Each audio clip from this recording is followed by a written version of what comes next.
20,000ல best camera மொபைல்னால் இந்த particular choice வந்து உண்மையிலே ஒர்த்தான ஒரு டீல்.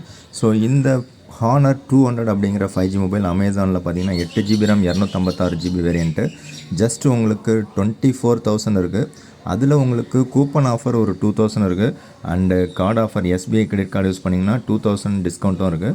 ஸோ டோட்டலாக 4,000 டிஸ்கவுண்ட் போக 20,000க்கு மொபைல் கிடைக்குது. இப்போவே நீங்கள் பர்ச்சேஸ் பண்ணிக்கலாம். பை நோ ஆப்ஷனும் இருக்குது. இந்த பர்டிகுலர் மொபைலில் பார்த்தீங்கன்னா உங்களுக்கு டெலஃபோட்டோ லென்ஸும் இன்க்ளூட் பண்ணியிருக்காங்க. ஸோ செல்ஃபி கேமராவும் சூப்பராக இருக்கும். ஓவராலாக பார்த்தீங்கன்னா இந்த பர்டிகுலர் மொபைல் வந்து ஒரு சூப்பரான சாய்ஸு. பட் அப்டேட் கொடுக்காமல் யூஸ் பண்ணுங்கள். உங்களுக்கு பிரச்சனைகள் இருக்கும்போது மட்டும் அப்டேட் பண்ணுங்கள். 5Gயில் ஒரு சில இஷ்யூஸ் இருக்குதுன்னு சொல்கிறாங்க. பட் அது வந்து ஒரு சில அப்டேட்ஸில் ஃபிக்ஸ் பண்ணியிருக்கதா சொல்லியிருக்காங்க. டப்பாவில் சார்ஜர் கிடையாது, அதையும் மைண்டில் வச்சிங்க. ஸோ இதில் வந்து உங்களுக்கு கேமரா செட்டப் ரொம்பவே சூப்பராக கொடுத்துருக்காங்க. ஸோ யூசர் ரிவ்யூவில் கேமரா அவுட்புட் நல்லாயிருக்கு. பட் டப்பாவில் சார்ஜர் இல்லை அப்படிங்கிறது ஒரு மிகப்பெரிய குறைபாடாக சொல்லியிருக்காங்க. 100 வாட் வரைக்கும் சப்போர்ட் பண்ணோம். ஒரிஜினல் சார்ஜர் 3000 ரூபா ஆகும்.